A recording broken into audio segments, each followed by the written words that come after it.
अंकिता भंडारी के लिए राहुल गांधी की अब टूटी नींद। सेक्स रैकेट के लिए अंकिता को आरोपी किस बीजेपी नेता के पास भेजना चाहता था? अब नींद से जागे राहुल क्यों बोले महिलाएं मोदी से उम्मीद न रखे कोई?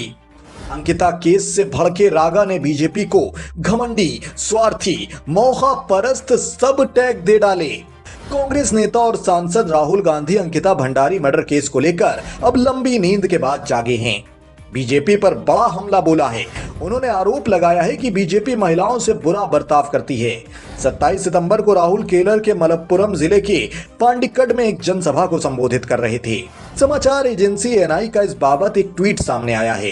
भाषण में अंकिता मर्डर केस का जिक्र करते हुए राहुल गांधी ने कहा, मुझे नहीं पता कि आप लोगों को उत्तराखंड की घटना के बारे में पता है कि नहीं, लेकिन बीजेपी के एक नेता का बेटा जो होटल चलाता है वो एक लड़की को देह व्यापार में जाने के लिए मजबूर कर रहा था। ऐसे मैसेज हैं जिसमें वो लड़की इसके लिए मना कर रही थी। जब उस लड़की ने इसके लिए मना किया तो उसका मृत शरीर एक नदी में पाया गया। बीजेपी इस देश की महिलाओं के प्रति इस तरह का व्यवहार करती है।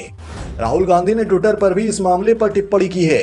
27 सितंबर को अपने ट्विटर हैंडल से उन्होंने लिखा, भारत की महिलाएं हमारी सबसे बड़ी ताकत हैं, लेकिन बीजेपी उनसे ऐसा व्यवहार कर रही है मानो वो कोई ऑब्जेक्ट हो। इसका सबसे शर्मनाक उदाहरण उत्तराखंड में अंकिता की हत्या है।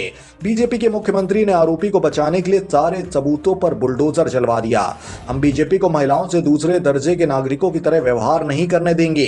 इससे पहले भी राहुल गांधी ने अंकिता भंडारी मर्डर मामले में बीजेपी को निशाने पर लिया था। 25 सितंबर को एक ट्वीट में उन्होंने कहा था, अपराध और अहंकार बीजेपी के पर्याय बन चुके हैं। न शर्मिंदगी, न एक शब्द, सिर्फ चुप्पी। प्रधानमंत्री का संदेश साफ है, महिलाएं मुझसे कोई उम्मीद न रखें। राहुल गांधी ने जिस बीजेपी नेता का जिक्र किया उनका नाम विनोद आर्य है। वो अंकिता की हत्या के आरोपी पुलकित आर्य के पिता हैं, पहले राज्य मंत्री रहे हैं। विनोद आर्य अपने बेटे को निर्दोष मानते हैं। एक बयान में उन्होंने पुलकित को सीधा साधा काम से मतलब रखने वाला लड़का बताया था। विनोद आर्य अब बीजेपी में नहीं है। अंकिता की हत्या में उनके बेटे का नाम आने के बाद पार्टी ने उन्हें निष्कासित कर दिया था। वहीं पुलकित के खिलाफ कार्रवाई करते हुए उनके वनतारा रिजॉर्ट पर बुलडोजर चलवा दिया था।